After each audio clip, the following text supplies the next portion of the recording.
Diaries of a Madman. By What Must I Do? Chapter 88. Some serious shit. With the huge crisis out of the way and Luna's damnable party no longer on the horizon, I was able to finally actually start getting ready to leave. The Europe party was in a month and I needed to have everything going onto the airship ready to leave in 2 weeks. That meant Taya, all my shit, and everyone else that was going needed to be accounted for and ready to go. The Naga was going to be returning soon, so he wasn't really a problem. He'd bring everything he was taking with him, so that was that. Gilda was supposed to get there the day before the ship left. She'd be bringing everything she needed, probably very little, so she was easy enough to plan for. Doppel and Eva had very little in the way of personal possessions, aside from clothing, so packing them up was easy. The hardest part there was convincing Doppel to leave behind most of her fetishistic outfits. Taya was only bringing clothing and books. No toys, no makeup, nothing a little girl should carry with her. Just clothes and books. Honestly, I found that somewhat heartbreaking in a way. Spike was bringing a few books, some clothing, and his weapons, but he was going to be teleported to the party with me by Celestia, so most of his shit could go that way. Watcher and his troops were supposed to be bringing their own shit.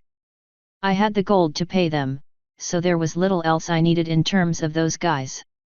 The crew manning the ship were supposed to get all the food and supplies we needed. I was supplying the ship's weapons and they were going to get them from my house when they picked up everyone else. All I was bringing were my weapons, some clothing, some books, all my magic stuff, plenty of gold, the laptop, a new set of armor that I took a quick trip to Canterlot to commission, and anything else I could think of that I might need. I would be loading most of that into the ship when it came by the house to get everyone. And I completely forgot that I offered to take Zekora. She came by my house a few days after Luna's party and told me she was in, if it meant we were going to South America. Not many people came back from that place, but she was hoping with all the preparations we were making and all the fighters we had, we'd be fine. So was I. The air elemental hadn't made a single reappearance since we saw her at the apple orchard.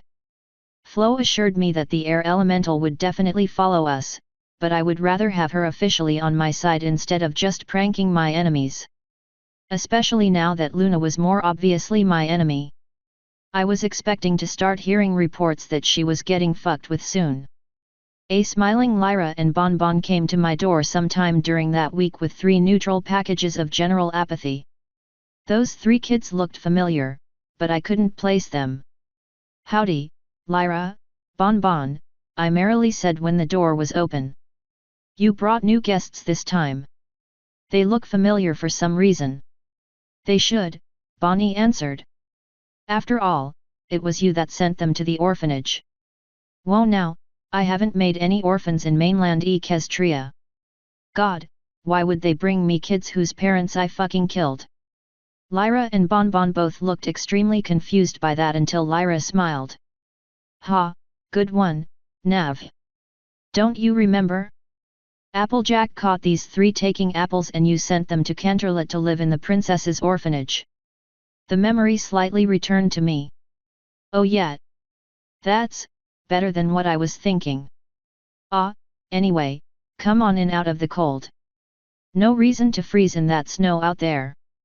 "Thank you, Sir Navarone," Bonnie said, stepping in as I made room. "It's not Sir anymore," I answered.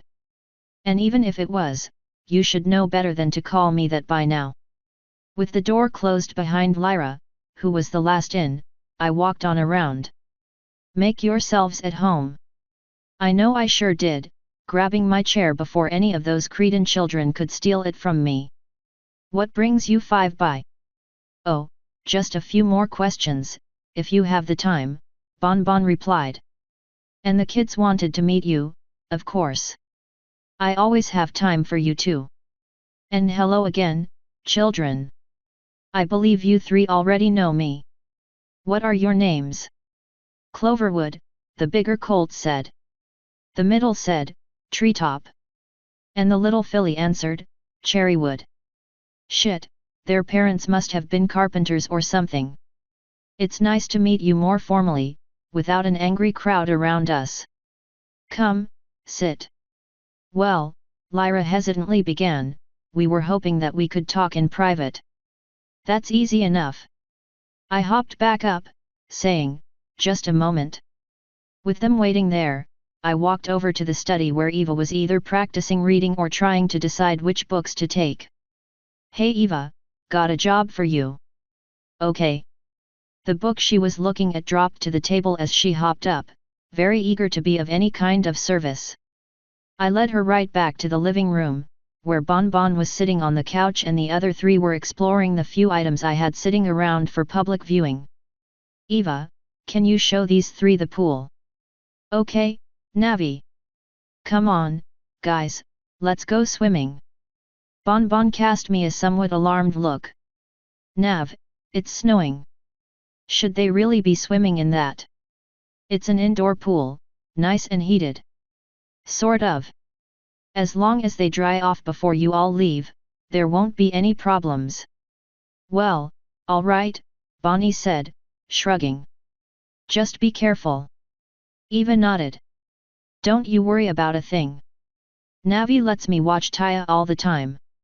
More like the other way around. Either way, she led the passive kids away to the kitchen and I reclaimed my seat. So, Lyra said, grinning, Navi.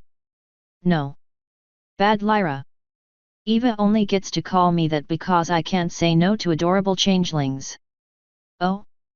You think we're adorable? Bon Bon asked, changing back into her real body and smiling. Yeah. So what did you two want to ask? And hell, why these three? They're coming with some baggage. They looked like they needed it, Bon Bon said with a shrug. Lyra giggled and added, and the few younger ones were afraid of Bonnie. The princess told us the three of them came in a package and we decided we could make it work, Bon Bon finished. That gave me a useful idea, but I decided to save it for later. Well, what other questions did you have? And so it was that I gave them the same psychology lesson that I gave to the crew of the airship, the ex-slaves. There's no reason to repeat myself and no one is reading this anyway you fucking assholes so I won't put it down here. Some long minutes later, when they were out of questions, I said, so three of them, hey? Isn't your house pretty cramped? They both sighed. Yes, Bonnie answered. They're sharing a room for now. They don't seem to mind, thankfully. When they get older, we know we'll have to at least get a separate room for Cherrywood. Lyra nodded. And money's tight. We would upgrade, but... Well, the wedding did set us back somewhat. Understandable, I said, mentally smiling. I have a proposition of sorts. It might help temporarily abate that problem. What's that? Bonnie asked. In a few weeks, I'm going on a vacation of sorts. A long one. Months or maybe even years. My house is going to be empty when that happens. Large empty houses attract unwelcome guests, in my experience.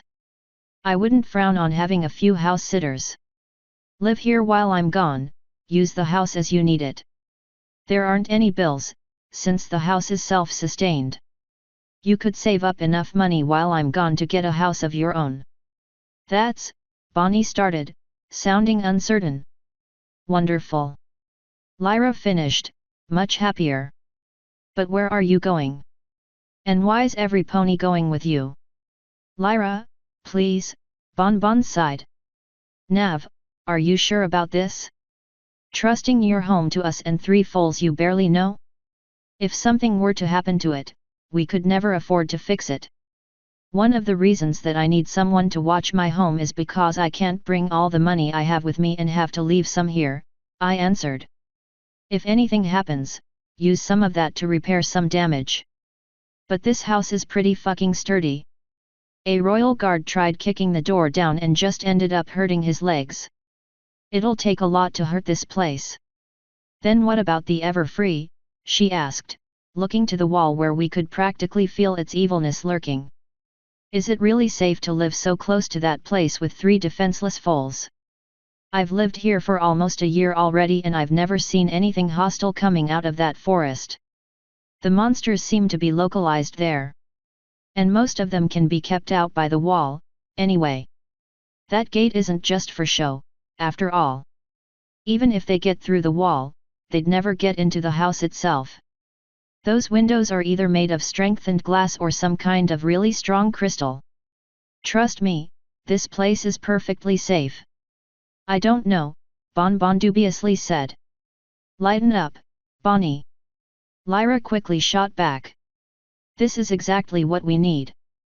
More room, getting slightly away from Ponyville, and getting a chance to build up the bits to get our own place. There are a few downsides, but the benefits easily outweigh them. And he has a bucking pool. Bon Bon bit her lower lip, not something I advise for anyone with fangs. Can we think about it for a few days? She finally asked. I'm not leaving until the start of spring, so you have a few weeks to decide. But everyone else here is going to be leaving in 2 or so weeks, so you can start moving stuff in then, if you decide to accept the offer. All right. So why are you going? Bon Bon asked. And where? Lyra added. And when will you get back? Bonnie finished. The where is pretty much everywhere. I have a lot of destinations in mind. The first stop will be this year's Europe party. After that, somewhere to the north. The why? Well, we humans have something in us called wanderlust. Our feet get tapping and we have an insatiable desire to explore. I've already done all the exploring I can do in the Everfree, so I have to move on. And you're bringing Taya with you? Bon Bon asked. Isn't it dangerous? Be honest, do you really think I could leave Taya behind? They both rolled their eyes, agreeing. I welcome the company.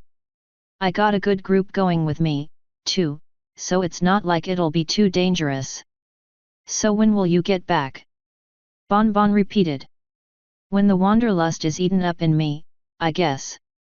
I may not ever come back.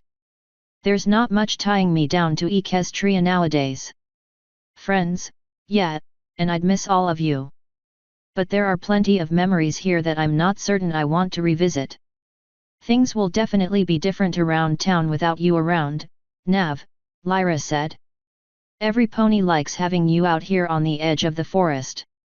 It makes them feel safer. But they don't like having me in town. I asked with a smile. Bon Bon shrugged. Coming from some pony who's different, even if I'm only newly revealed to be different, there are those who would be happy to see you gone. But more would be sad. Yeah, I know. Oh, and by the way, this is still a secret. So don't go blabbing about it to anyone until I tell you it's okay, alright? You don't have to worry about us, Nav, Bon Bon said. We'll keep it quiet. Right, honey, she asked, throwing a small glare at Lyra, who nodded sheepishly. After a second, though, she asked, what do you mean you don't have much tying you down here, though? What about being a knight? I retired. As of a few days ago, I am no longer Sir Navarone, Knight of Princess Luna. Now I'm just Navarone. I didn't know that was possible, Bon Bon commented. At least, not without breaking your armor. Lyra added, making me roll my eyes. Well, I managed. If I come back, I might rejoin their ranks. But for now, I'm happy to be a free man, unbound by any oath or duty. Why? And how? Bonnie asked. If you don't mind me asking, of course, she hastily tacked on. Luna and I had a disagreement that has lasted several years now. Things escalated and she can eat a bag of dicks. Celestia happened to agree with me in that assessment and consented to removing my name from the Book of Knights. Both of their faces turned a very bright shade of red when I mentioned Luna's dick-eating opportunities. Lyra eventually squeaked, what was the disagreement? Something I don't really want to talk about. It's private. That seems convenient, Bon Bon remarked, trying to get over her blush. Your wanderlust coinciding with leaving the knighthood. It is. I've been planning this trip for a year now. This is a great going away present. And that's all it is, she asked. Just convenient? Not an excuse. First, yes, that's all it is. Second, Bonnie, you have no places in politics. Stop prying. This is a problem that I've given Luna a solution to. She's almost definitely not going to take it, so that'll be the end of that. Forgive a friend for trying to help, she muttered, looking away. I sighed. Sorry. I forgot what having friends is like. I'm used to people politicking around me. Too much time in Canterlot and with the princesses. This isn't a problem that a friend can really help with, though. I have found that those who walk with giants tend to get crushed. And oftentimes, the giants don't even notice. I figure a little time away might soothe some anger. If you're sure, Bonnie sighed. Trust me, this is for the best. For a number of reasons. We were all silent for a few seconds before I said, so what's been going on with you two, aside from the adopting thing? Just getting used to married life, Lyra answered, shrugging. Though we were already pretty well used to that, Bon Bon added with a smile. Still, adding kids to the mix has been fun. Even if they haven't quite opened up yet. Give 'em time, like I said. And after what they've possibly been through, don't expect to be seeing much of one without the others. Tragedy has a way of bringing people together in the most amazing ways. And of course, it can also drive them apart, but that isn't something they needed to hear. Well, we'll definitely remember your advice when we're dealing with them, Bonnie said. I don't know if we'll ever be able to thank you enough for all you've done for us.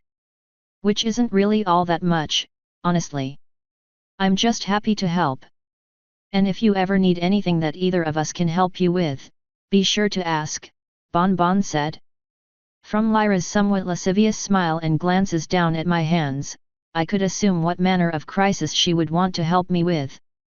I knew she wouldn't do anything without her wife's or my permission, though. I'll be sure to keep that in mind, I answered. Perhaps sensing an end to the conversation, Lyra tore her eyes away from my hands and looked to the window. Bonnie, we should probably get them out of the pool and on the way home before dark. She nodded. We should. Where's the pool, Nav? The cellar door is in the kitchen. Just head down the stairs. You can't miss it. I'll be down in a minute or two with towels. And so that day went. When you work with someone, there's only so much you can do to avoid them. Even if your workplace is a theoretically infinite expansion of blackness with the occasional bubble of light to break up the void. So there I was, trying to access more commands in the dream world, when I heard a throat clear behind me. There are supposed to be exactly 2 people able to get into the world of dreams, so it was no surprise to me to turn and find Luna hovering there. We looked at each other for a few seconds before I turned my head and stepped to the first dream I saw. I knew she was going to follow me, so I hopped into the peaceful dream without looking and didn't stop long enough to see what it was about before going out the other side and finding a new dream. Imagine my surprise when she was actually waiting inside the next dream I entered. Yeah, fuck that. Without even waiting for a look of recognition in her eyes, I broke out of that dream and sprinted away, dreams zooming past me like memories of a blackout drunk night. Honestly, I wasn't that surprised to find her waiting at the end of my journey. Without even stopping for a breather, I summoned a knife, jammed it into the side of her head, and immediately left the land of the dreams for my own mind. Keep her out, I ordered, sinking back down. You aren't even going to let her talk? Flo asked. Not going to let her explain. No, I'm not. She burned through all of her chances. I'm done. The only time I will deal with her is when I have to. I will find a way to stay awake until spring if she won't leave me alone. If I knew how she followed me like that, I could probably work to avoid her. Good. It is absolutely about time that you decided to cut her off. I do believe she wanted to kill me, and I don't want to risk Celestia not having succeeded in convincing her to leave me be. And of course, after all the many things she's done to you, it truly is about time that you gave up on her completely. It's good that you support me. I'm sure few others will. Honestly, I'm surprised Celestia was so quick to get on my side. I think Flo would have replied, but she stiffened before looking up. She left you a message. Sighing, I looked up. Her message was relatively predictable. I'm sorry. I replied with, yes, you are. Neither of us saw any other sign of Luna that night. The next event of that stretch of time was the visit of a certain grey mare. When I opened the door, I have a maid, why doesn't she ever answer the damn door? Octavia smiled nervously, rubbing at the back of her head with a hoof. Hello, Sir Navarone. I'm not interrupting anything, am I? Not at all, though it's not Sir anymore. Come on in. Oh, I don't plan on staying long, she hastily said, though that didn't stop her from stepping inside anyway. And what do you mean, not Sir anymore? You are a knight, aren't you? Nope. Anyway, how can I help you today, Octavia? At this point, we were both sitting in my living room. I came by to apologize. I want to blame the wine for my behavior and my obliviousness. I should have realized that something more was awry and left you alone. I shouldn't have exacerbated the problem. Celestia, I can just imagine how you were feeling, trying to talk to me while that was happening. How did you stand it? By not paying attention, no offense. I remember little of that conversation. None taken. If I had known that I was competing with Princess Luna for your attention, I wouldn't have tried. Speaking of, is that why you're no longer Sir Navarone? Is it now perhaps? Prince Navarone? No. God no. The only reason I let Luna get anywhere near my dick is because she was pretending to be Celestia before she put knees to the floor. I really wish you had told me it was Luna down there. Well, I was somewhat preoccupied with getting away from the embarrassment at the time, I confess. And with the alcohol clouding my senses, I wasn't making very good decisions. Like trying to suck me off in the middle of a really fancy party. She blushed, looking away. Why yes. The alcohol was an excuse to hide my behavior behind, though. I just wanted to try to repay you somehow for all that you've done for me and the other musicians. As I've told others, I don't need to be repaid for kindness. You of all people don't need to be turning tricks to try to pay anyone back, either. You have a career and presumably a reputation to worry about. I don't understand. Is that some sort of problem where you're from? Yes. It's also illegal, I do believe. At the very least, it's illegal to ask for sex in repayment. It isn't here. Well, no. Uncommon, yes. And if there was any pony that knew I did it, I might risk being taken advantage of. But I don't think it would ruin my reputation. Not that you would ever tell, I don't believe. It was supposed to be a little secret. Well, you were beaten to the punch, I'm sad to say. And I must say, it was definitely an interesting experience. I'll say. Are you sure there's nothing I can do to repay you? I feel strange, having no way to help you. Consider it a donation to the arts.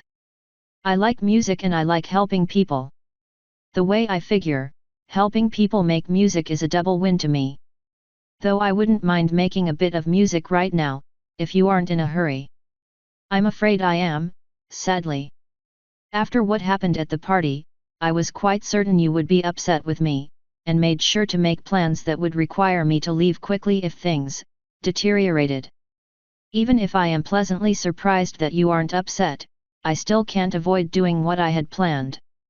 Truth be told, I'm lucky I was even able to meet with you, with this soiree coming up. I managed to find an airship going that way in a few weeks. The captain offered me a spot for a reasonable price and I would have been a fool to say no. Normally I would have left by now. It's certainly good to know I'll see you there, then. Will Vinyl be there, too? She's supposed to be, though I don't know how she'll get there. That mare always finds ways to surprise me. Well, at least I'll have 2 friends there with me on my last days in Equestria. Then I guess I'll see you both there, if not before. I look forward to it, Nav. Another day gone by. The day Ames got back was a day of much quiet relief for me. Truth be told, I hadn't realized just how much I had come to depend on his quiet and steady demeanor. In a way, he was almost like I used to be, though he was considerably more violent. How was your time back at the clan? I asked when he slithered back into my home. Illuminating, for a number of reasons. I was beginning to forget the meaning of honor around you. They reminded me. I'm sorry to hear that. But I'm sure we'll knock that silly concept out of your head sooner or later. He snorted. I certainly hope not. There is little else for one such as I to hold on to. Honor gives us purpose and keeps us fighting. If not for honor or money to help the clan, why else would a Naga fight? Why else would we live? Duty. Duty and honor go hand in hand, Kane. My duty is to be honorable, for if I misrepresent my clan, I risk damaging our reputation. Or the reputation of all Naga everywhere. You are lucky in that you need not fear other humans harming your reputation, or fear harming theirs. How does it feel to be the sole being in charge of your reputation? Pretty good, until I fuck up. There's a reason everyone thinks I'm a slut. Is it because you're a slut that sleeps with any female you can find? Exactly. Thankfully, that's not really looked down upon in this world. But it very highly damages your chances to find a mate, does it not? Yet, but I'm not really looking. I already have someone in mind, if things go well when I get to Europe. That is, good to hear, I suppose. Though you would likely be better off with a Naga than a mare. Maybe. But it isn't a mare that I have in mind. You might meet her, if she shows up. Why do I have the feeling that you would not be depressed if she didn't show up? Probably because you have a low opinion of me, I answered with a shrug. So anyway, how was your trip home? It was nice. Seeing my partner and hatchlings again brought peace to my mind.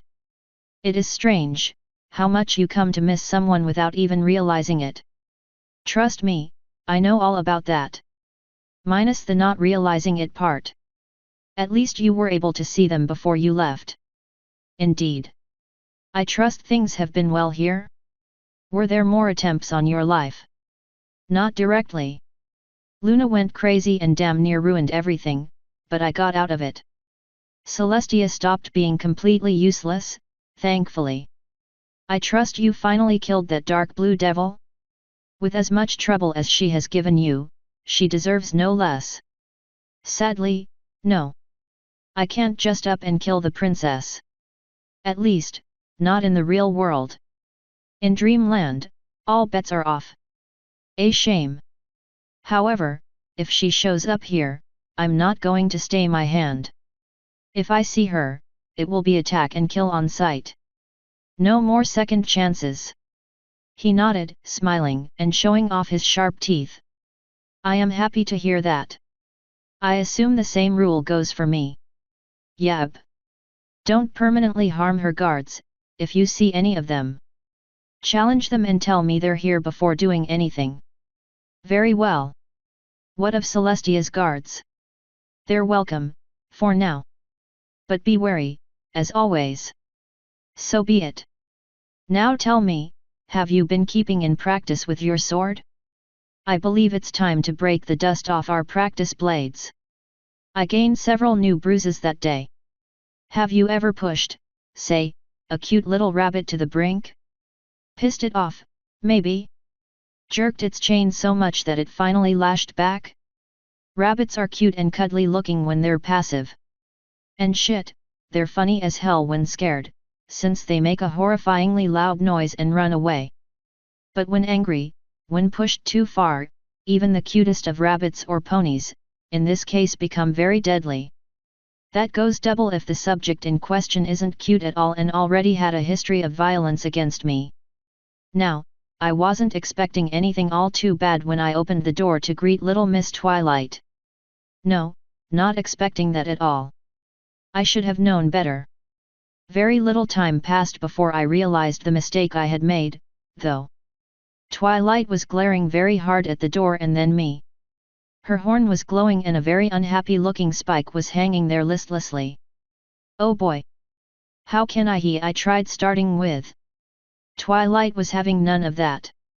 What did you tell him? She screamed at me, one of her hooves stamping on the ground. It was at that moment that I very desperately wished I was wearing my ring or had it on me at all. What do you mean? I slowly asked, trying to figure out how long my door would last if I had to slam it. She's crazy. Spike had time to shout before his mouth was gagged with magic. You know full well. Twilight yelled. Spike isn't going anywhere with you. Why don't you come in? We can talk this over like adults instead of children. And put Spike down. No. Every time you talk, you get your way. Not this time, Nav. Spike isn't going with you and that's final. Maybe the reason I get my way is because I make sense and use logic to get my points across. Think, Twilight. If you force Spike to stay here, how happy do you think he'd be? Do you really think he would ever forgive you? It's for the best. I know what's best for him, Navarone. Me, not you. You don't even know what to feed him. Look at him, Twilight. Truly look at him. Since I started feeding him meat and making sure he got gems from the mine I own, he has doubled in size. His claws are sharper and they shine. His scales picked up a luster they never had before. Christ, woman, you were killing him from malnourishment. I wouldn't be surprised if he starts sprouting wings, soon.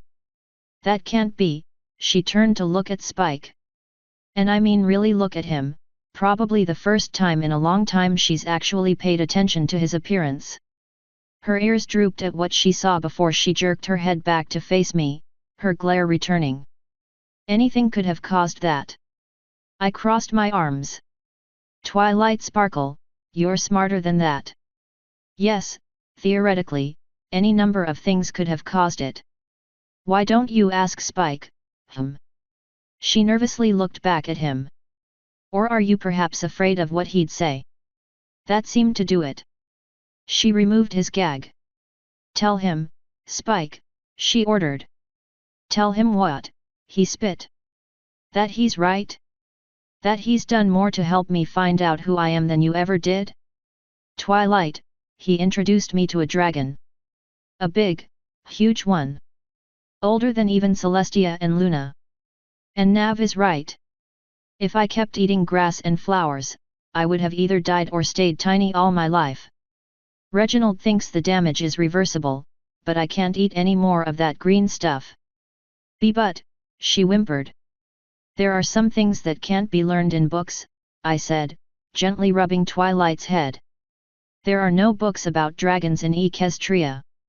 You couldn't have known without talking to one. And you ruined all 3 chances you had to do so.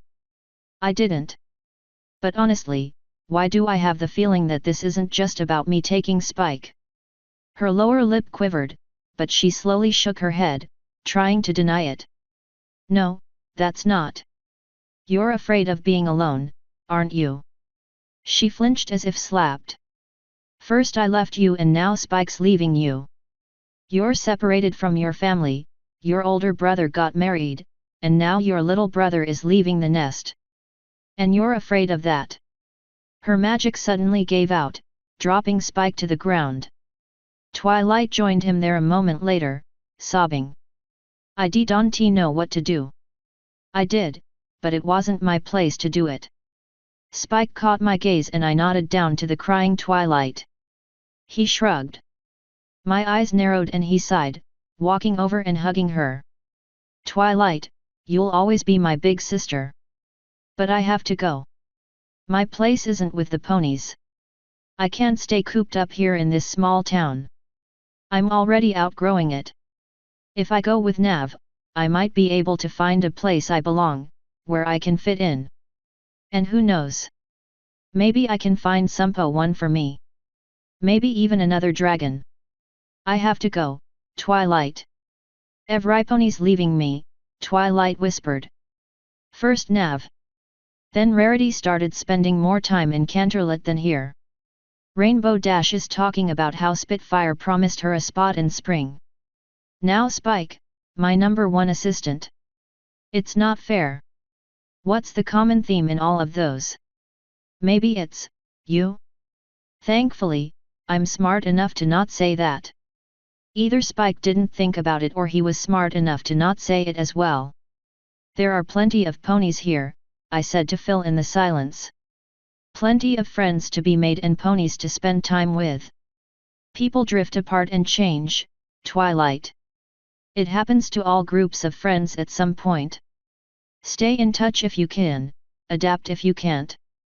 Spike can always send letters to Celestia, so you can use her to keep in touch with him. I'm sure she'll be willing to help you too without any questions. And hell, it's not like you can stop me from taking him. I'll write to you every day, Twilight said, finally looking up at Spike. And you better respond. I'll find you both if you don't. Spike smiled. I'll keep that in mind, Twilight. All things told, I think that could have ended worse. The day I went to Canterlot to pick up my new armor is probably one that I will never forget. Not for the armor itself, though I admit that it was pretty important. No, this day was important. Arguably one of the most important days I've had in Equestria. And it made me even more relieved that I was leaving soon. It started as a normal day. Wake up, contemplate killing myself, get out of bed, shower, get dressed. All that fun stuff. Knowing that the armor was supposed to be done that day, I made sure my schedule was clear. Not that it was really hard, given I hadn't been to town in over a week and most of the ponies there didn't seem to miss me. I was tempted to lay down odds with Bonbon the day I left to see how long it would take for someone to notice I was gone, but I figured that would be in poor taste. With Taya learning from Twilight, the Naga teaching Spike, and Doppel exploring the area with Polly, the house was empty. Time for me to go, I said to myself around noon, when I was almost positive Luna would be asleep and Celestia would be too busy to make time to see me. After making sure I had my knife and my ring, I walked on out, locking the door behind me. As soon as I got outside, I took to the air, soaring toward the distant mountains where Canterlot rested. It was still a cold day, but this time, the air was clear, with no clouds or snow to fuck me over.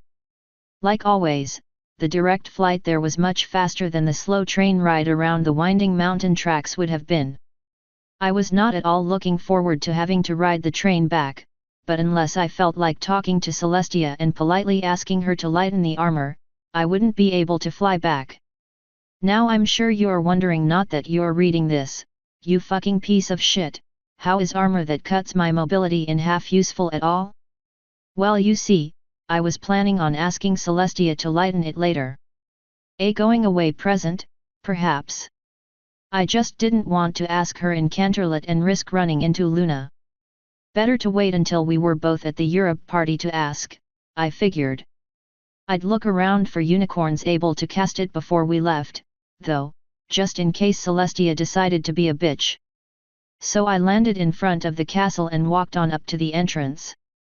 Before I could get into the main doors, the guards in front of me slammed their spears together, blocking me from entering.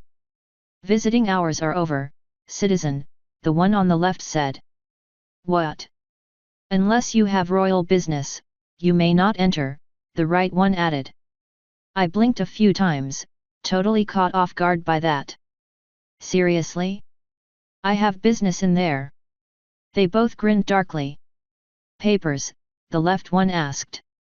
And a pony with royal business is given identification papers to prove it. And of course, Knights, guards, and servants may enter freely, the other one said. You bastard! Before I could get violent with those two bastards, we heard a throat clear behind me. Navarone is with me, gentle colts, Fancy Pants calmly announced, stepping up to my side. We have business inside. Their spears immediately uncrossed. Yes sir, they both answered, though they seemed rather reluctant to do so. Well then, shall we? Fancy Pants asked, stepping up to my side. I shrugged and led the way into the grand entrance hall of the palace. Hard asses, I grumbled when we were inside. They know full well who I am. Precisely, Fancy said. The one who embarrassed them and their commanding officer once in a faux assassination, again when you protected Cadance from assassination twice, and most recently in the war games. Yes, the guards know you very well, Navarone. Ungrateful bastards, then. Think they'd be happier if I just let Cadance die. Now, there's no reason to be like that. Besides, if you had stayed a night, this wouldn't even be an issue. Bah! Thanks for getting me in, Fancy. I'll let you get to whatever you were doing. I have business in the armory. If you don't mind, I'll accompany you, he answered. I'm early and this will give me something to do. I won't stop you, but I also won't promise you'll have any fun. Well, I wanted to talk anyway. First, another warning about my wife. While she was amused with the princess, she hasn't quite gotten over her desire to try you out, as it were. But sadly, it seems that she has been listening to Rarity's silliness, that business with the mangoes or whatever they're called. I heard Fleur talking about getting you into a Yoi Shota scenario, whatever that means. It means that she wants to watch me fuck a little colt. Or be fucked by an older stallion, I guess. Fancy Pants turned his head my way sharply, disgust in his eyes. After a few seconds of walking in silence, he looked back. I assume you're joking. I wasn't. Either way, I don't think you're interested in it. Trust me, I've been staying well away from your wife. I don't see why you can't just forbid her from hunting after me. I do promise this, though, if I catch her snooping around my house, I'm going to give her to my changeling that feeds off lust and keep her locked up for a full day before letting her go. Understood? And I don't forbid her from doing anything like that because I'm an old man and frankly, it amuses me to see her thinking she gets away with it. Marry for love, Navarone. It will be better for you in the long run. I'll keep that in mind, I dryly answered. You said that was the first thing. What else did you want to talk about? Your rather abrupt removal from the roster of knights. It was quiet and there was nothing in the news about it, so it must have been something the princesses don't want getting out. What happened, Navarone? Luna went crazy. You know, the usual. I finally had enough and told Celestia I was done. She offered to let me either become her knight instead or become an umbral knight. I told her I'd think about it. An umbral knight. And you told her you'd think about it. Navarone, that's an honor you can't refuse. Watch me. Oh yeah, being a knight has its uses, don't get me wrong. But taking orders? Fuck that shit. I'd rather give them. Navarone, that's what an umbral knight does. Every order you are given is a suggestion, but every order you give will be followed out. Of course, the orders have to be justifiably beneficial to Equestria. And being the first of another species to ever be an umbral knight would be. Navarone, how could you refuse? I didn't. I told her I would think about it. Then I suggest you think quickly. An offer like that can't last long. There hasn't been an umbral knight in over 100 years. I can imagine why. The kind of trust it would take for someone to earn that position is insane. Indeed. Honestly, I'm somewhat surprised the princesses would trust any pony at all with that much power. Let alone some ponies so different. I've proven my worth, I suppose. Though yes, it seems odd that she would entrust me with the power to countermand her own orders. Bitch is crazy, I guess. He sighed, shaking his head. Navarone, you really shouldn't refer to the princess in such a manner, especially not in the seat of her power when all of her guards are out in force. Such things tend to be bad for your health. Right as he finished talking, a knife appeared in my hand, pulled from where it had been tucked into a sleeve. Let them try something. It would end poorly for them, I assure you. I put the little knife back up and shrugged. But avoiding a fight is usually better. We're at the armory now anyway, though. So we are.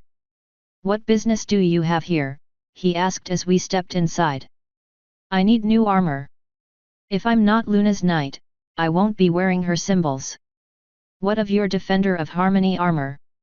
It's perfectly functional and even owning it is a great honor. It's ugly as hell. If I have the money, I'm going to get something worth wearing. And you did, the blacksmith fellow said, appearing from an open door leading to the back rooms. Your armor is done, sir. Not sir anymore, mate, I said. Where's the armor?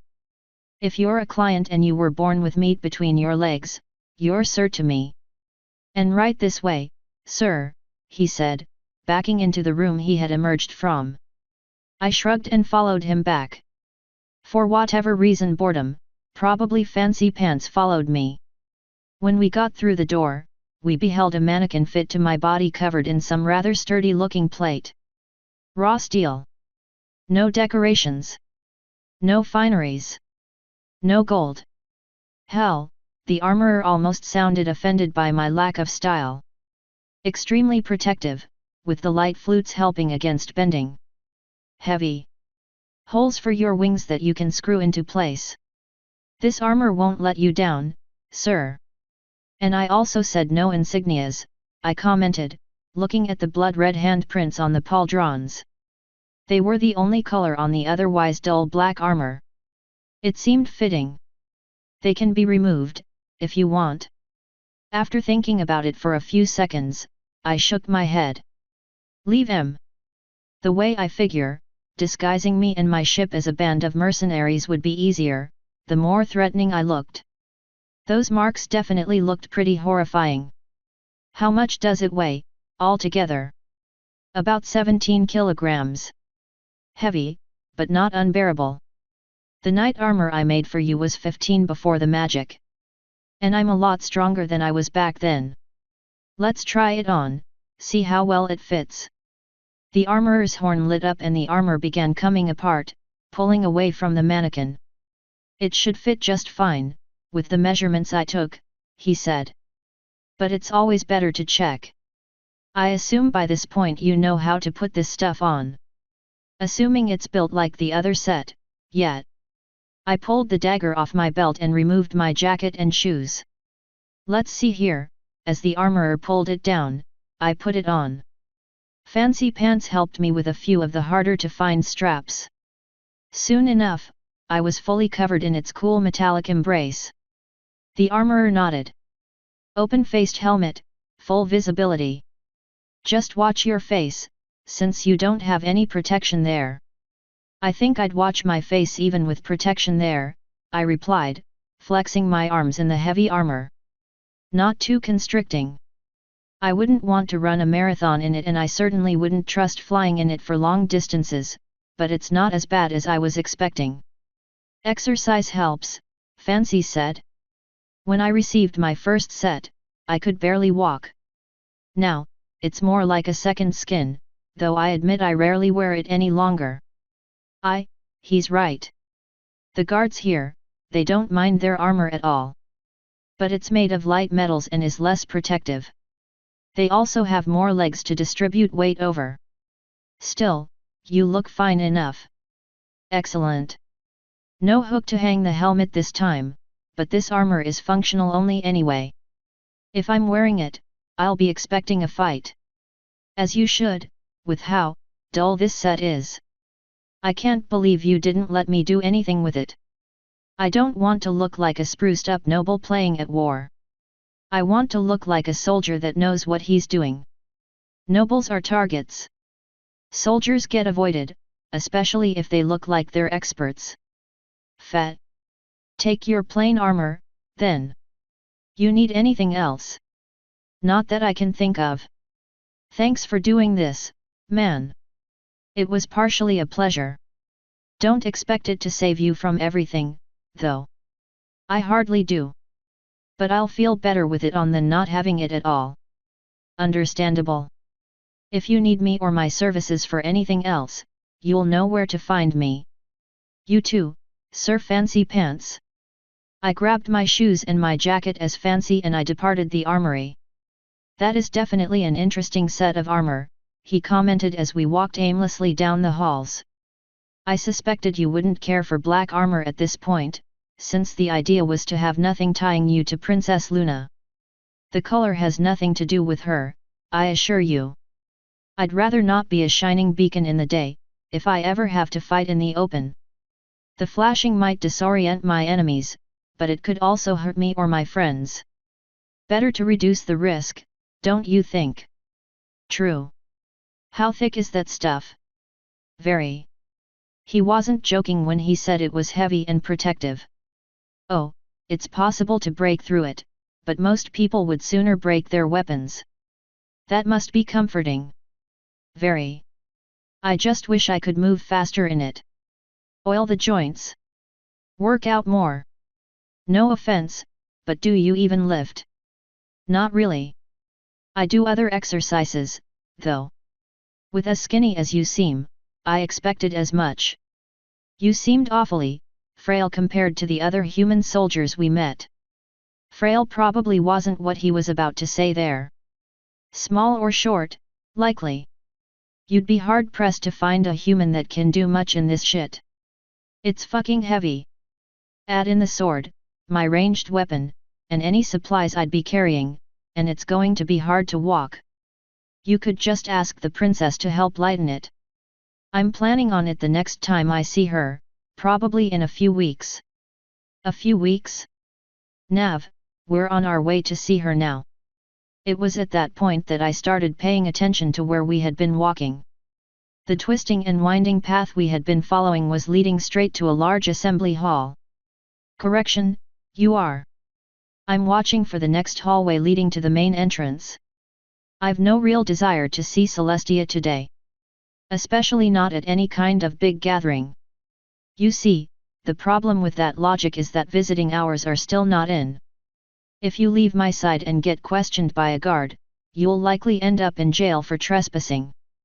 That's some bullshit and you know it. Oh, I do. But I am no longer early, so I can't afford the time to escort you out. Besides, I believe Princess Celestia wanted you at this event anyway.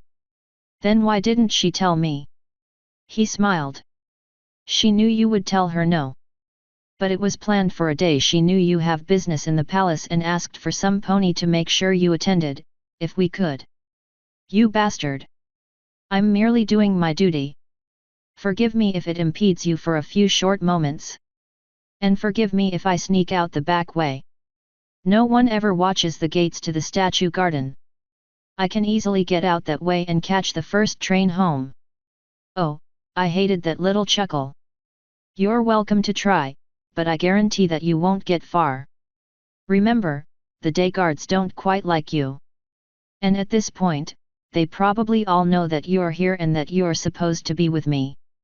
If you get seen at all and in that clunking, noisy armor, you will. It's jail time. Fancy, I thought we were cool. Where the hell did this bullshit come from? As I said, I am merely doing my duty.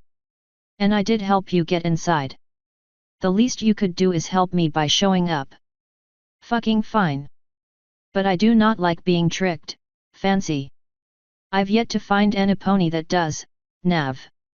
The rest of our walk was in silence, at least from talking.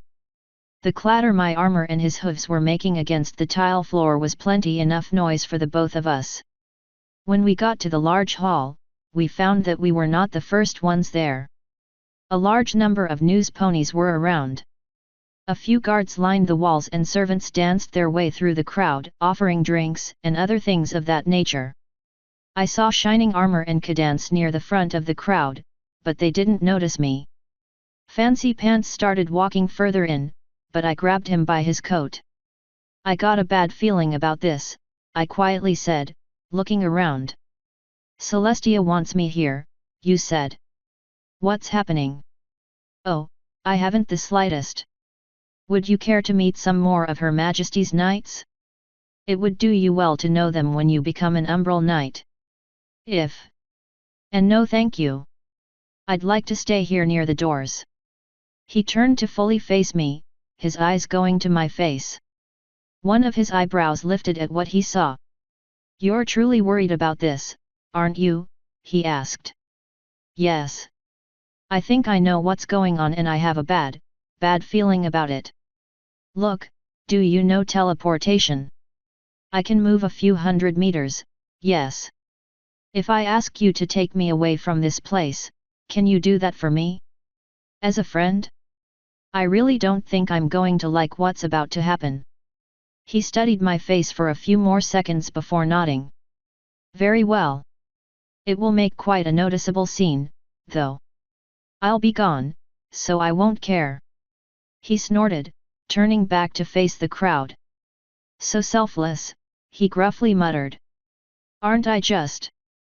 I sardonically answered. We didn't have long to wait, sadly. Though I suppose waiting would just make it worse, increasing the very justified feelings of unease I had. Justified, because when the wait ended, there was more than one alicorn on the stage. Celestia and Luna stood side by side before us all. Luna looked tired and her mane was its standard light blue it normally was during the day. Celestia looked like her typical regal self. There was only a single reason Celestia would want me there for a public address that both sisters were attending. A single reason that I gave her. A reason that was never supposed to come into fruition. As Celestia began welcoming everyone, I turned to Fancy. Now would be a very good time to teleport me away, I whispered. He half turned his head my way. It hasn't even started yet, Nav. But I have a feeling I know what's going to happen. Give it time. She just started talking. He turned back to face her and I knew he wouldn't hear of me leaving again for some time. So I turned an ear to the door that was close to us. Any fucker shows up late, I'll just let myself out. Tell the bastard guards I'm taking a breather. Unfortunately, it was hard not to pay attention to Celestia. The grim nature of this announcement will shock every pony, she was saying. But it must be said. Luna. Fuck me. They don't waste any time, do they? I poked Fancy again and leaned down. Now would be great. I know what she's going to say and I don't want to hear it, I whispered. Stop being so paranoid, was his answer. Bastard. Of course, Luna didn't waste time either. After all, why prolong the suffering? As every pony knows, I was on the moon for several long, lonely years. Long enough to cause problems. Celestia and I have both come to the conclusion that until those problems are dealt with, it is best that I step down from any semblance of power. There was some murmuring in the crowd, but she didn't stop to address it. I will still offer advice if needed, but times have changed. Things that were once accepted are now taboo. Things once taboo are now accepted. I learned some of what is accepted and some of what is not already, but I learned through the hard way. There was silence in the hall for a few moments. Eventually, Luna's eyes found mine. My head shook, a vain attempt to get her to stop while she was ahead. To get her not to condemn herself. To hopefully make her see sense. As ever, she was immune to it. A small chuckle emanated from her before she continued. I say the hard way like it means so little. Royalty is not perfect, my little ponies. My crimes are many. I have attempted to murder someone because I did not understand him.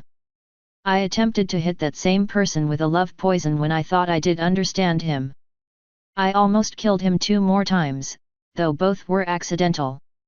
Later, I raped him and took joy in his pain, thinking he would consider it a privilege to provide pleasure to a princess.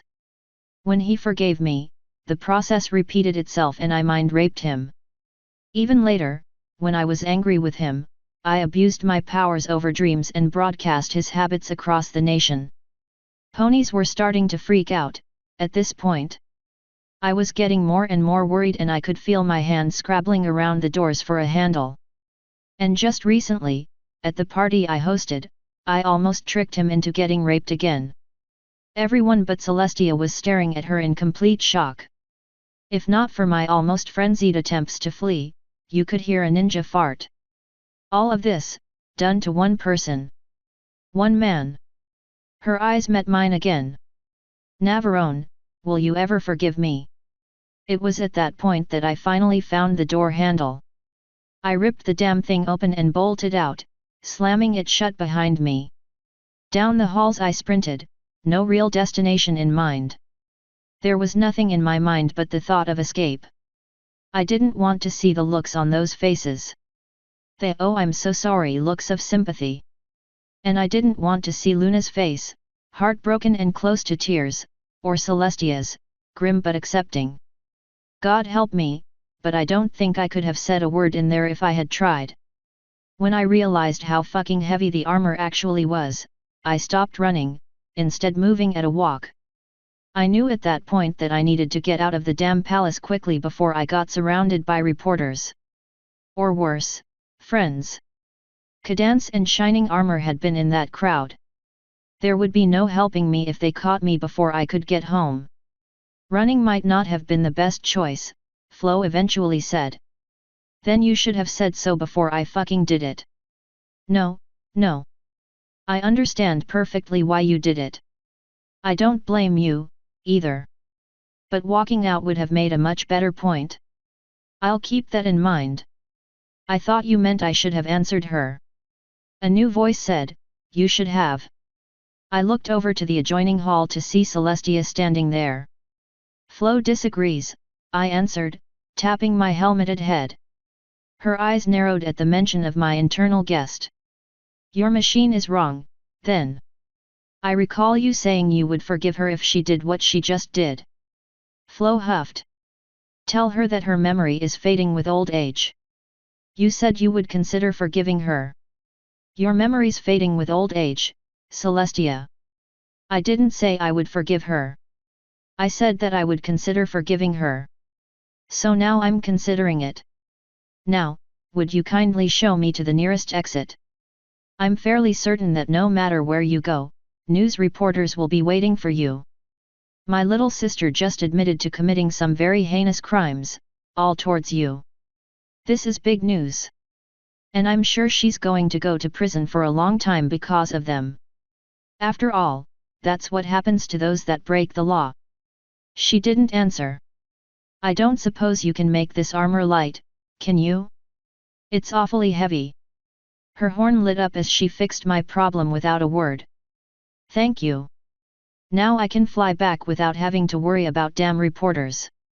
You're breaking us, Navarone, she suddenly said. Me and Luna both. Oh, she very much deserves what will happen next, don't get me wrong. But you could forgive her. It would mean so much to her. You know what would mean so much to me, Celestia? None of this ever having happened in the first place. Luna has escaped consequences for her actions for 5 years now. There's no escaping this. Oh, I can't lie, it'll hurt to watch, in a way.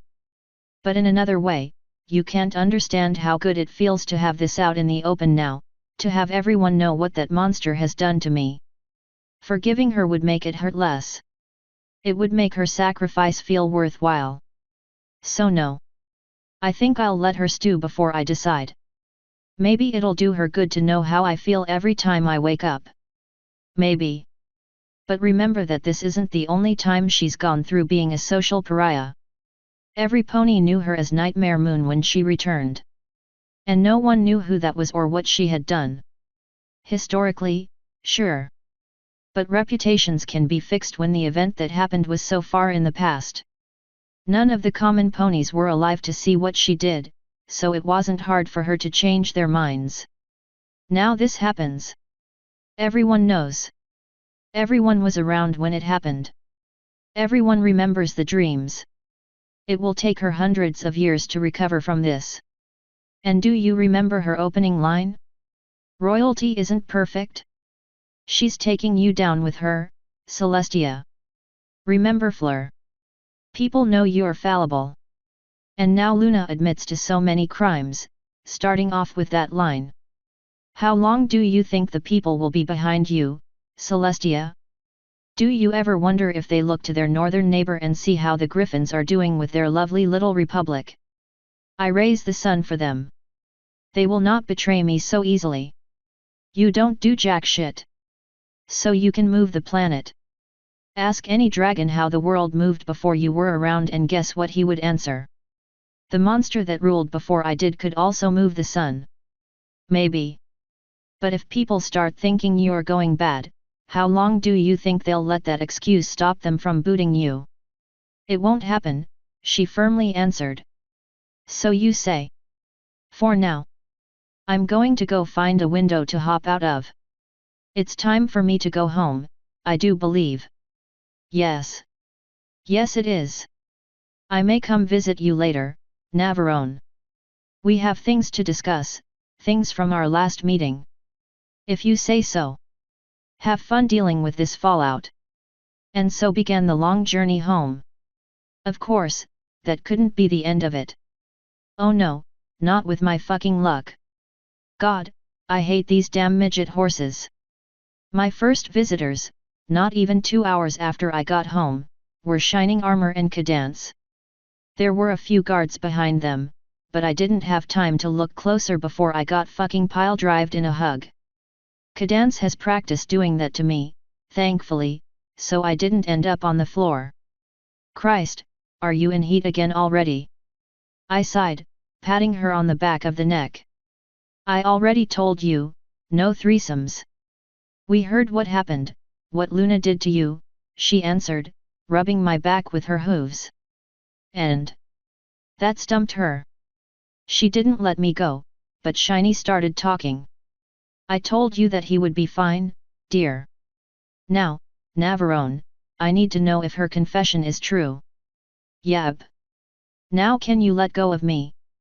Shining Armor's horn lit up and some magic pried Cadance away from me. That's all I needed to hear, Navarone, he answered.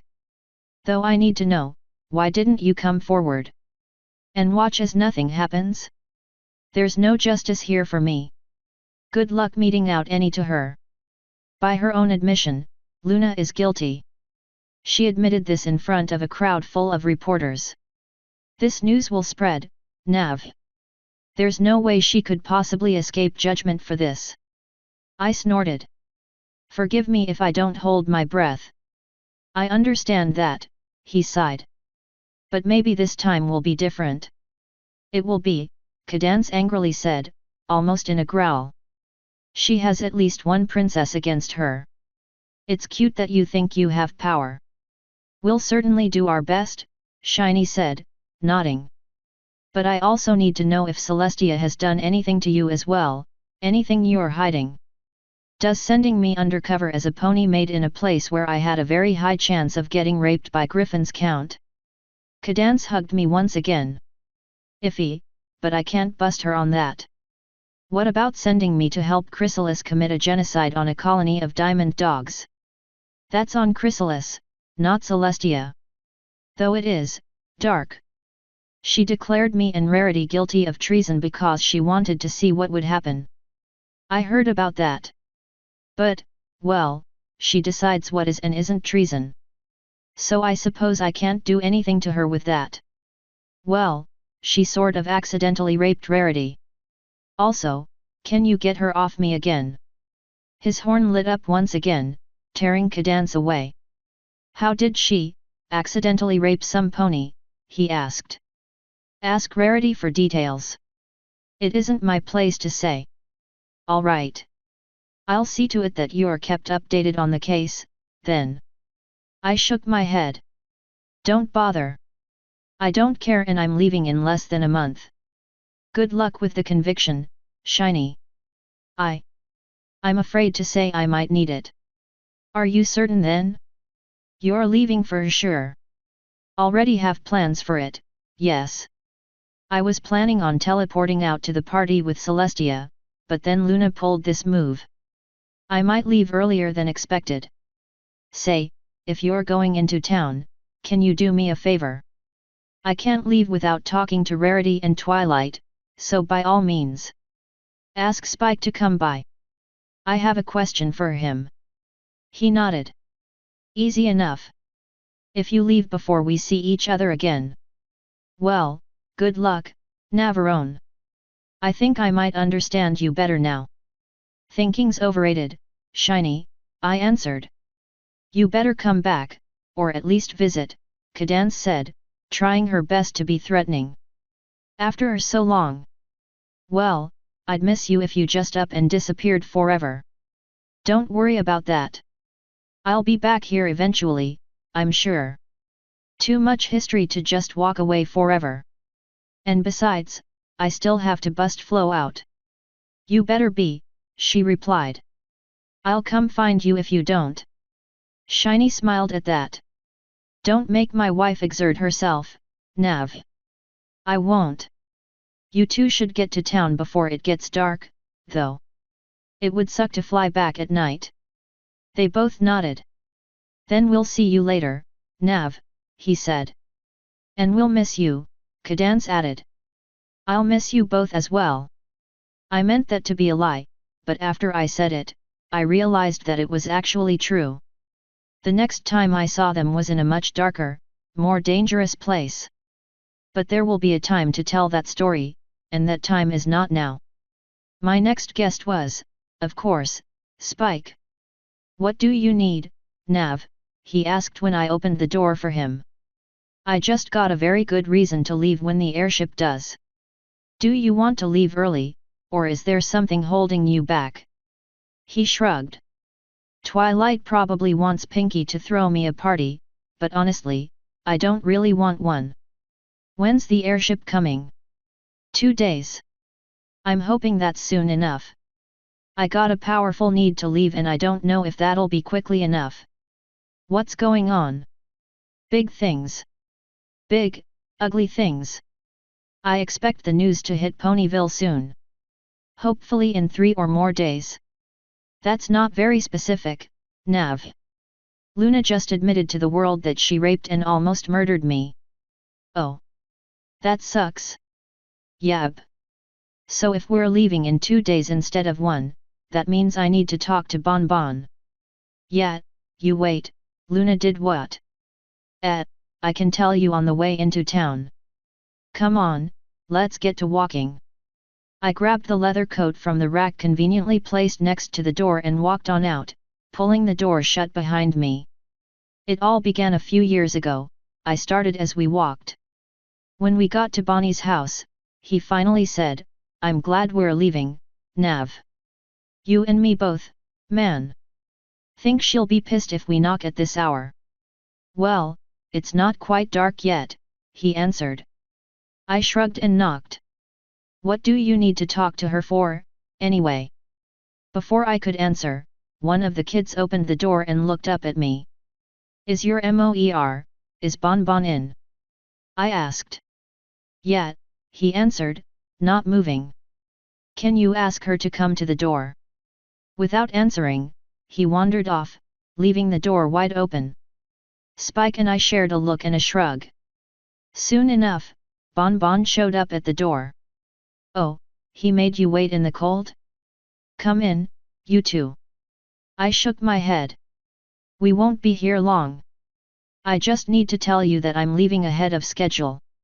I need that answer in 2 days. Her ears flinched before she nodded. We talked about it. And sort of argued about it a little. But we decided that we'll do it, Nav. We'll watch your house while you're gone, as long as you don't kick us out immediately when you get back. Fair enough. Come by tomorrow or the day after and I'll show you how everything works and what to do if anything breaks. Of course. It'll probably just be either me or Lyra, though, not both. Whoever it is can show the other. Wish I could stay longer, but I need to get Spike back home. She nodded. Of course, Nav. If I don't see you tomorrow, well, I suppose I'll see you whenever you get back. Of course. Talk to you later, Bon Bon. When we got back on the main thoroughfare, Spike said, "You don't have to walk me back, Nav." I know. I'm not going to. I just needed an excuse to leave sooner. Oh. That's pretty rude. It's not rude. I had an excuse. He rolled his eyes. Whatever. So 2 days. At midnight. Be there on time so I don't have to drag you out of bed. I will. Should I tell Twilight I'm leaving sooner? You can, but she might want to know why. I'd rather her think I'm leaving in 2 weeks so she might put off visiting me. Nav, what's with all this dark, abandoning stuff you're doing? Why not just tell every pony that you're leaving? Because I don't like goodbyes. I'd rather just disappear. Well, I'm at least going to leave a note for all my friends. It'll feel softer that way. Do whatever you think best. Anyway, I do need to get back before nightfall. So I'll see you later, Spike. Alright, talk to you later. Given that I had to take my jacket off to fly home, it was a cold flight. Almost cold enough to make me wish I had desecrated the lovely leather duster Kincaid had given me. Flo woke me up late that night, flooding my body with something that jerked my body awake with a gasp. "Visitor," she whispered. My eyes slammed open and I recoiled in horror as I saw a pair of fangs and faintly glowing eyes right next to my face. Jesus! My uninvited guest jumped backwards and apparently tripped over something. When I heard a rather feminine yelp of pain, I actually looked at my assailant. It was a certain captain of the night guards. "Come to give me a midnight kiss, Blossom?" I asked, rubbing the sleep out of my eyes. "It's well past midnight, Nav. And it's actually called the Vampani's Kiss, though that wasn't why I was here. I was actually attempting to wake you up." "Sure you were. Well, I'm awake. Now what did you need? If you're hungry, take your fill and let me go back to sleep. I wouldn't wake you up for that. I think you know full well why I'm here." "I can think of a few reasons. Why don't you just tell me? Did any of my guards help Luna with any of what she did to you?" That actually wasn't what I was expecting. There was a single guard who helped her a long time ago. He was positioned to make sure I died against some evil moth thing. "Do you have a name?" "I'm afraid not. I met him later, but I don't remember his name." "Did any pony else help?" "Not that I can think of." "I see. Shining Armor is taking care of the case against Luna right now. I'm cleaning house, looking around for any pony that might have known but didn't say anything." "Have you told any pony anything about what happened?" "Celestia. She knew the entire time.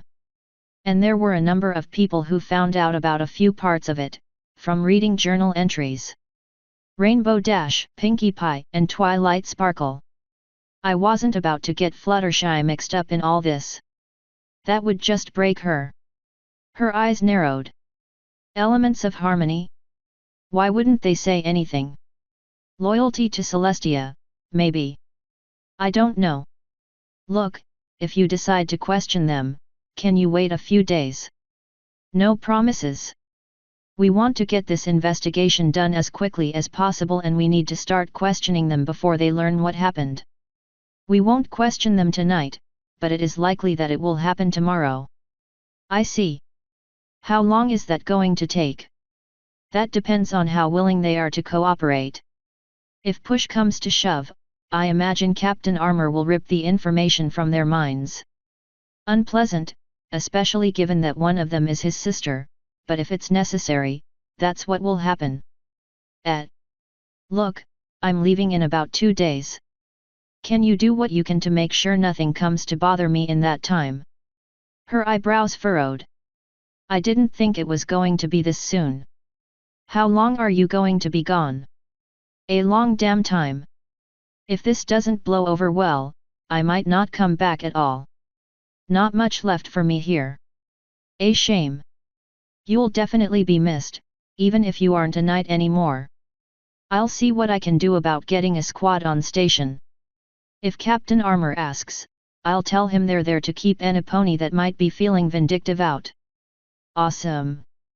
That'll save me from having to keep the gate down until I leave. You know, the night guards have always pulled through for me. It's been an honor working with you guys. I think that'll be one of the few things I'll miss when I'm gone. You won't miss it that much. After all, Watcher's going with you. True. But I will be losing a number of good personalities. Steel and Panzer. Smiles, even if he can be annoying as hell. Quisling, though I'm bringing 2 other changelings. Hell, as much as you try to be mean and uptight, I'm going to miss you. I didn't spend much time with most of the others, but I really am going to regret leaving all of it behind. If you have to leave, you have to leave. If it makes you feel better, we're all going to miss you too. We've never really had any pony that had a military mind like yours. It'll be a shame to lose you. Ha, I knew you'd miss me. Do I get a going away present? She grinned sweetly and I thought for a second I finally got her when she said, nope. But if you come back, well, I might give you a welcome home present. Oh, now that's just twisted. Now I have to come back. Can I at least have a good night kiss? Her grin only deepened. Would you ask the Vampani for a kiss, my dear Navarone, not knowing what it would entail? I shrugged. Sure. I've done worse. Then look into my eyes. Her wings exploded outwards and her eyes took on a strange intensity, stripping away any resistance a normal person would have and forcing me to focus solely on her. As she moved forward, I felt a growing sense of elation, a growing feeling of submissiveness. She stopped right next to my bed and leaned in, gently pressing her lips against mine and giving what felt like a tender, loving kiss. After too little time, infinity would be too short a time. For the pleasure I felt, she pulled away from my lips and leaned in past my face, so she could whisper into my ear. Present yourself. Without even thinking about it, my head tilted up and away, leaving my throat bared to her. She pulled back and lovingly licked my carotid, sending goosebumps across my flesh. She chuckled at the sight, her laughter sweet music to my ears. After taking her time to prepare me, she punctured my neck. There was no pain. In fact, as she began to slowly suckle my life fluids away, I felt an intense pleasure and satisfaction, the knowledge that I was helping my mistress of the night, wiping away any feeling of wrongness or pain. It felt right and I loved it. The only part at all that I hated was when she pulled away, ending it. Now sleep, my succulent morsel. Sleep the night away. Your guards will be here in the morning. I tried to answer, but couldn't. Her compulsion seemed to be still working, because I just laid back down and closed my eyes as she walked away, getting out however she got in. And thus ended what was probably one of the most intimate experiences of my entire life. A day guard squad showed up the next day and took up positions around my house. Surprisingly enough, there were no visitors except for Bon Bon. I showed her around and how everything worked and things like that, and then she was on her way. It was a nice day that gave me plenty of time to get ready to leave. That night, my guards were replaced by a more familiar batch. Steel Rain and his men stood watch over my house. And of course, they brought an even more familiar face. What do you want, Smiles? I tiredly asked. I'm about to go to bed. This is my last duty as a guard, sir, he answered. It's not sir anymore. And congratulations. You get a promotion to officer or something. I'm resigning. A lot of the night guards are, I think. Well, good luck in life. I sure hope you have a job lined up after this. I kinda don't. You should work on that. Can't imagine there's too much work for an ex-soldier in Equestria. Yet. I let the silence build up for a little while before I said, "Well, good night. Have fun on your last duty session." With that, I started walking to the staircase, getting ready for what he was about to ask. "Wait." I stopped but didn't look back. Do you have any positions for me?" Knew that was coming. I turned back around. "What would you be looking to do?" "Defend you. I'm good at fighting, sir. I have guards aplenty and I'm not too shabby in a fight myself. My entire crew is full of battle-hardened unicorns.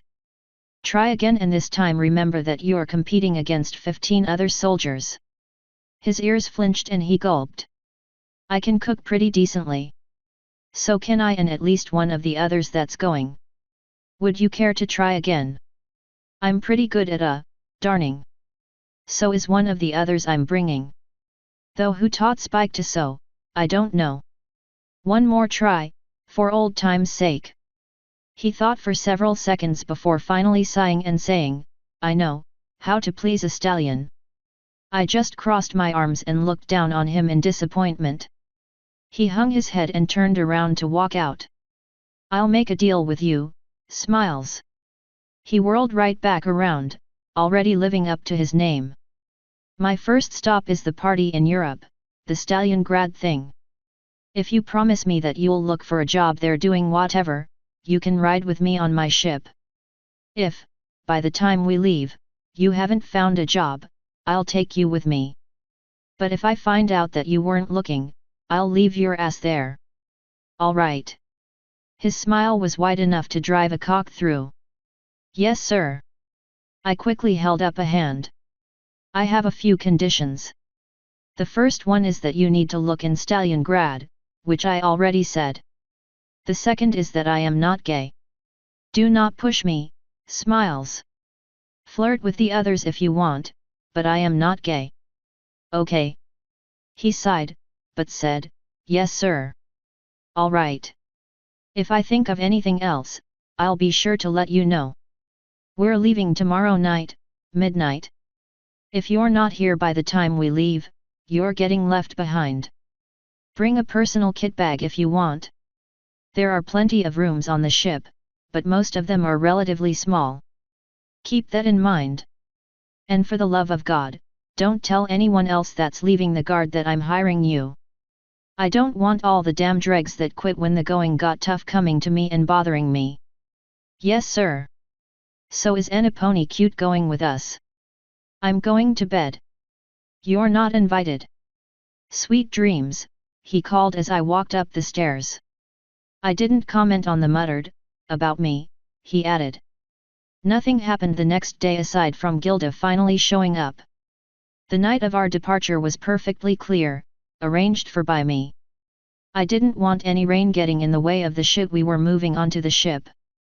Thankfully, most of it was treated wood anyway, so there wouldn't have been much damage. Watcher and his troops rode in on the ship, since they were both in Canterlot. Smiles flew in, since he didn't know what we were taking anyway.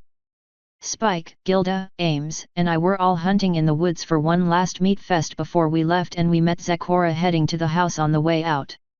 She had on her a number of alchemical stuff, but almost no potions. "Why bring the heavier brew when I can make them anew?"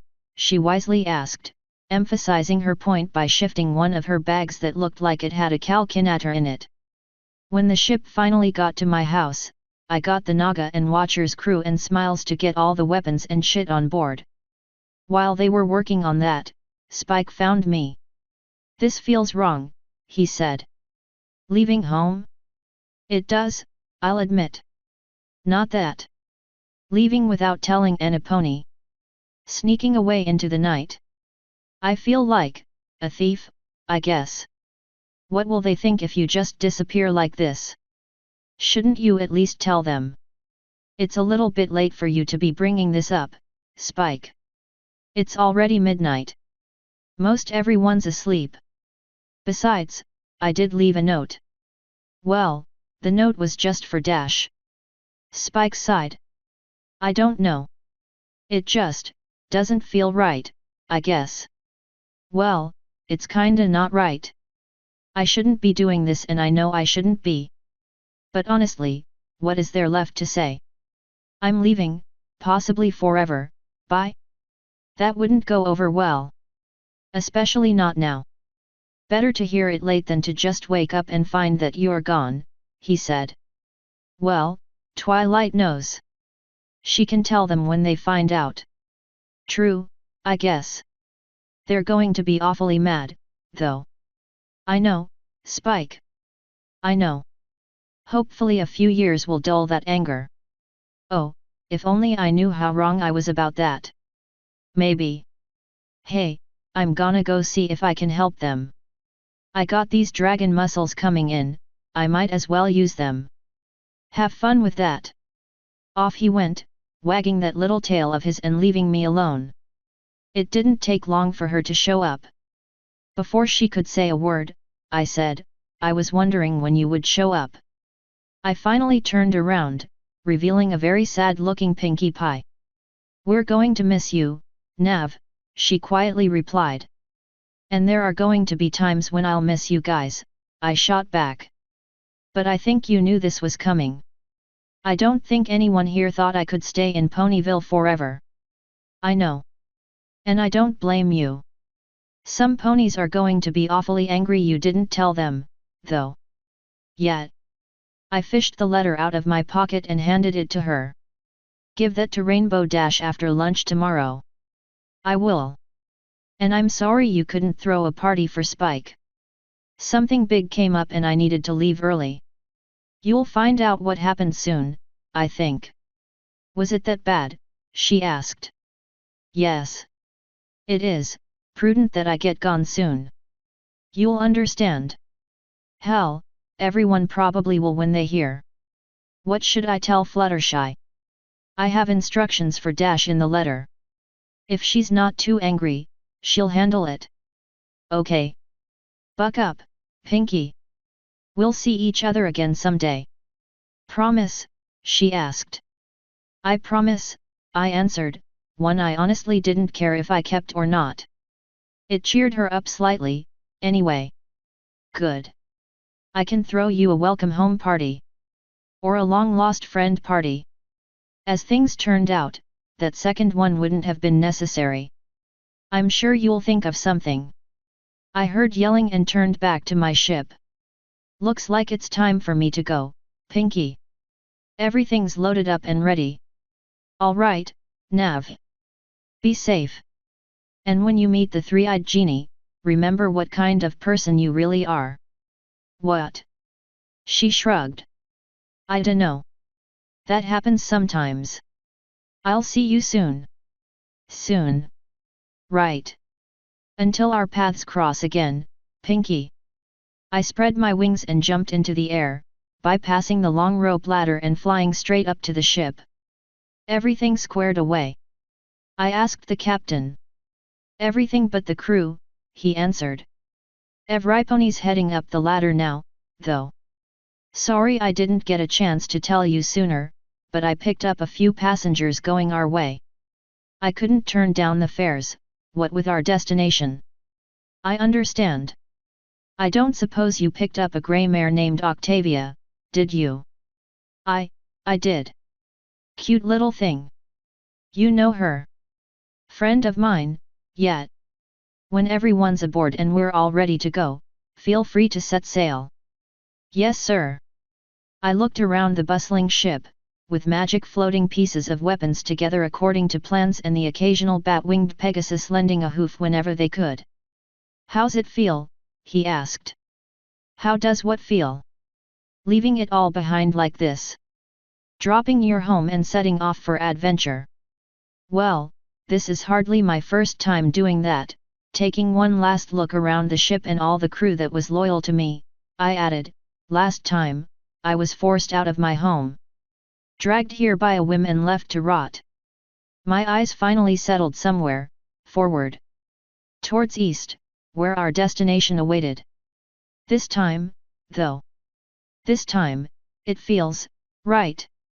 When we left on that long, inhospitable journey, I was looking forward, ever forward. And God help me, there were so many times I wanted to look back. But like a car crash or a train wreck, you just can't take your eyes away sometimes. Was it fitting for the journey to be compared to something as destructive as a train wreck? Well, that will be for you to decide. You fucking asshole.